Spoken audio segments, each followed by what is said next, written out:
Hi friends, Telangana రాష్ట్ర ప్రజలందరికీ ఆంధ్రప్రదేశ్ శుభవార్త. ఇందిరమ్మ ఇల్లు రాబోతున్నాయండి.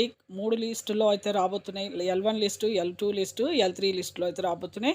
మరి ఎవరెవరికి L1 లిస్టులో వస్తున్నాయి, L2 లిస్టులో వస్తున్నాయి, L3 లిస్టులో వస్తున్నాయి తెలుసుకునే ముందు, అలాగే డబుల్ బెడ్రూమ్స్ కూడా వస్తున్నాయి కొంతమందికి. ఏ లిస్టులో వస్తున్నాయి తెలుసుకునే ముందు లైక్ చేయండి, షేర్ చేయండి, సబ్స్క్రైబ్ చేయండి. పక్కన bell icon all symbol button గంట సింబల్ నొక్కితే నేను వేసే లేటెస్ట్ అప్డేట్స్ వీడియోస్ నోటిఫికేషన్స్ మీకు వెంటనే అయితే వస్తాయండి. లేట్ చేయకుండా అయితే వీడియోలోకి అయితే వెళ్ళిపోదాం. ప్రతి ఒక్కరికి కూడా L1 ఇందిరమ్మ ఇల్లు అయితే రాబోతున్నాయండి.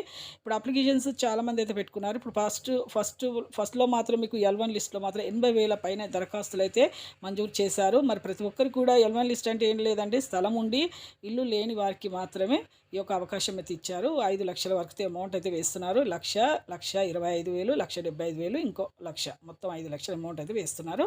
వెంటనే మీరైతే మొదటి అమౌంట్ అయితే తీసుకోండి, ఖచ్చితంగా అయితే వస్తాయి. L2 లిస్ట్లో స్థలము లేకుండా, ఇల్లు లేకుండా ఉన్న వారికి మంజూరు చేస్తున్నారు. L3 లిస్ట్లో స్థలం ఉండి ఇల్లు ఉన్న వారికి మంజూరు చేయడం జరిగింది. లైక్ చేయండి. Thanks for watching.